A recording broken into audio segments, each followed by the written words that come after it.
नमस्कार, मैं नाज़मीन खान और आप देख रहे हैं SPN 9 न्यूज़।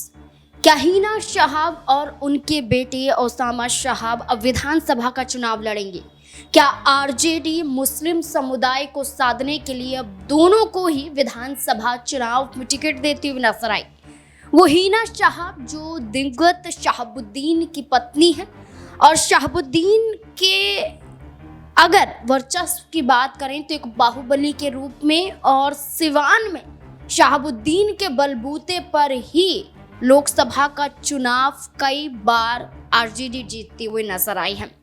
लेकिन शहाबुद्दीन के निधन के बाद हिना शहाब को मानो आरजेडी ने दरकिनार ही कर दिया हो। कई बार हमने देखा कि हिना शहाब मंच पर नजर नहीं आती हैं। हिना शहाब लालू प्रसाद यादव से मुलाकात नहीं करती हैं। हिना शहाब ये कहती हैं कि जब तक पति जिंदा थे, जब तक आरजेडी में उनका दबदबा था, लेकिन उनके जाने के बाद उनके परिवार को बेदखल करती हुई ये आरजेडी नजर आई थी। लेकिन आज उसी आरजेडी की मोहताज हिना शहाब और उनके बेटे नजर आ रहे हैं। बीते दिनों हिना शहाब और उनके बेटे ओसामा शहाब ने यहाँ पर शपथ ले ली आरजेडी की, यानी कि वो आरजेडी में शामिल हो जाते हैं।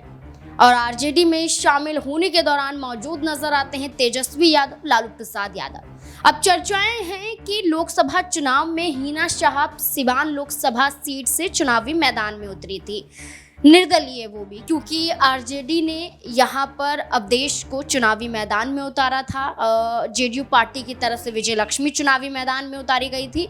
मुकाबला त्रिकोणीय था सिवान लोकसभा सीट पर, लेकिन हिना शहाब निर्दलीय रूप में हार जाती हैं। अवधेश की बात करें, आरजेडी के वो उम्मीदवार भी हार जाते हैं। जेडीयू पार्टी की विजय लक्ष्मी की बात करें तो 3,86,000 कुछ वोटों से जीत जाती हैं। अब सिवान लोकसभा सीट पर तो कब्जा हिना शहाब नहीं कर पाई।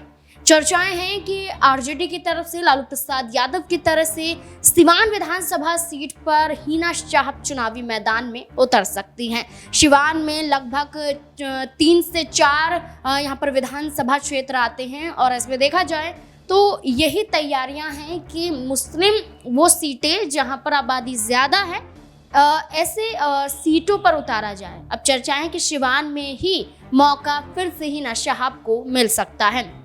क्या लगता है, हिना शहाब इस बार उन्हें चुनाव जिता पाएगी या फिर नहीं? इस मुद्दे को लेकर अपनी राय कमेंट सेक्शन में जरूर रखें। देखते रहें SPN 9 न्यूज़। धन्यवाद।